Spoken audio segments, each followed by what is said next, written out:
Salam, O'zbek bo'ldi. O'tgan videoda 0 ta obunachi kelgan ekan. Sizgina mana bu yersin ketgan ekan.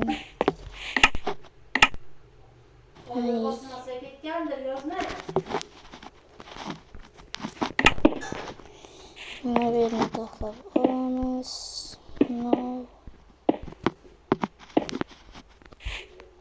Şunu yapamıyordum. Dostlar nasıl yanıldı? Ana dostlar indi haftanın yollarımız yolları sana sedik buldu dostlar. Kendine de 2 de aboneçi gelgen. 2 Mart'ta aylanıp yürüyümüz. Hani 2 Mart'ta aylanış geç hoş değil. Oy. Yo. Şehirden başlayayım seni.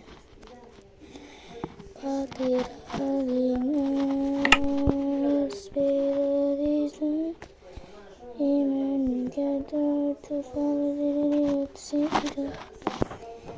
Mana bu judayam zo'r narsa bo'ldi.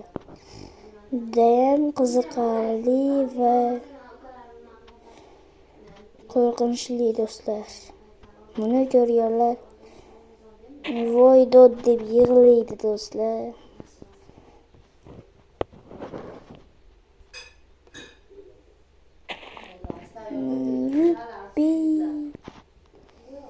Dostlar, selam. İkincisini aylanamiz dostlar. İkincisi.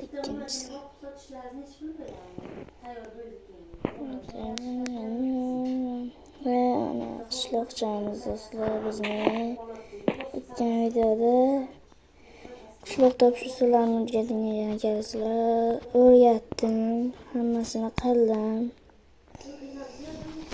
Endi o'sha Mimi degan qishloqqa aytdim-ku, o'sha qishloq.